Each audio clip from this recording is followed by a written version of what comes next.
வணக்கம். இன்று ஒரு சிந்தனை கதை. ஒரு ஊரில் ஒரு ராஜா இருந்திருக்காரு. இந்த ராஜாவுக்கு மொத்தமாக 4 மனைவிகள். அந்த ராஜாவுக்கு உடம்பு சரியில்லையா, சாகக்கூடிய நிலைமையில இருக்காது. அப்போது இந்த ராஜாவுக்கு ஒரு ஐடியா வந்திருக்கு. நம்ம செத்துக்கப்புறம் நம்ம கூட யாரையாவது கூட்டு போகலாம் அப்படின்னு ஐடியா வந்திருக்கு. அவங்க அந்த ராஜா 4வது மனைவியை கூப்பிட்டு கேட்டுருக்காங்க.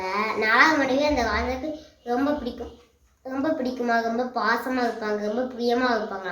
அவங்கள கூப்பிட்டு கேட்டுருக்காங்க, நீங்கள் நான் செத்தக்கப்புறமா நீங்கள் என் கூட வருவீங்களா அப்படின்னு கேட்டுருக்காங்க. அதுக்கு அவங்க சொல்லிட்டாங்க, நான் வரமாட்டேன் அப்படின்னு சொல்லிட்டாங்களாம். அதுக்கப்புறமா 2வது மனைவியை மூணாவது மனைவியை கூப்பிட்டு கேட்டிருக்காங்க. 3வது மனைவியை அந்த ராஜாவுக்கு பிடிக்குமா, வெளியே ஒரு ஆள்கிட்டனா நல்லா பெருமையாக அவங்கள பற்றி பேசுவாங்களாம். வெளியே ஒரு மன்னர்கள் உடனே பெருமையாக பேசுவாங்களாம். அந்த 3வது மனைவியை அவங்கள கூப்பிட்டு கேட்டுருக்காங்க, நீங்கள் நான் செத்தக்கப்புறம் நீங்கள் என் கூட வருவீங்களா அப்படின்னு கேட்டிருக்காங்க.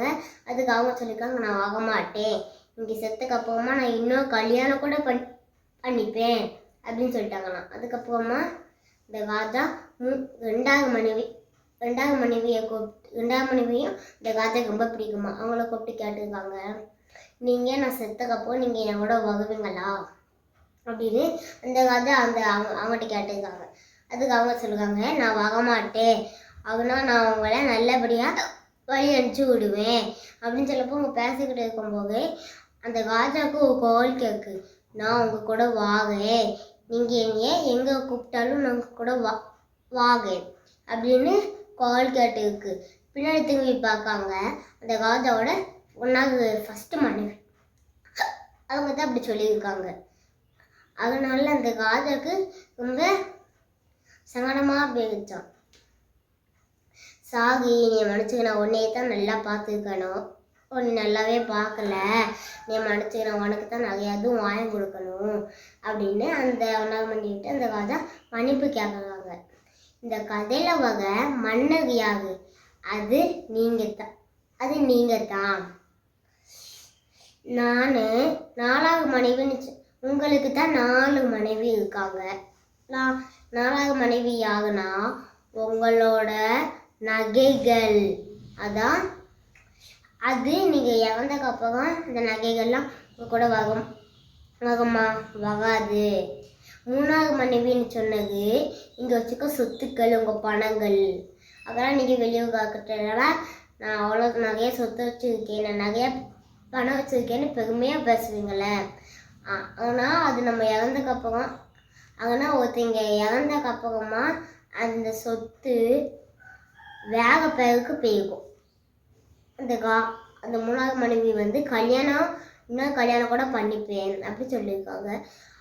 ஆனால் ஒருத்தங்கிட்ட எவ்வளோ சொத்து இருக்குது, அந்த சொத்து அவங்க இறந்துட்டாங்கன்னா அவங்களோட சொத்து இன்னொருத்தங்களோட பேருக்கு போயிடும்.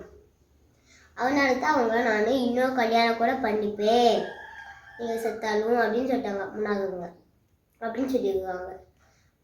அதுக்கப்புறம் 2வது மனைவின்னு சொன்னது உங்களோட சொந்தக்காரர்கள், உங்களோட ஃப்ரெண்ட்ஸு, அவங்க உங்களை நல்லபடியாக பார்ப்பாங்க, அவங்க கூட நல்ல ஃப்ரெண்ட்ஸாக நல்லா பழகுவாங்க. ஆனால் அவங்க நம்ம கூட வர மாட்டாங்க, நம்மளை நல்லபடியாக வழி அனுப்பிச்சு தான் விடுவாங்க. 1வதுன்னு சொன்னது நம்மளோட உடல், நம்மளோட ஆத்மா. அந்த ஆத்மா நம்மளுக்கு நகையும் தேவை, காசும் தேவை, எல்லாமே தேவை தான். ஆனால் நம்மளோட உடல் ஆரோக்கியம் ரொம்ப தேவை. இந்த கதையிலிருந்து என்ன போகிறீங்க? நம்மளுக்கு காசு தேவை, நகை தேவை, எல்லாமே தேவை தான். ஆனால் நம்மளுக்கு எல்லாத்தோடையும் உடல் ஆரோக்கியம் ரொம்ப தேவை. நன்றி.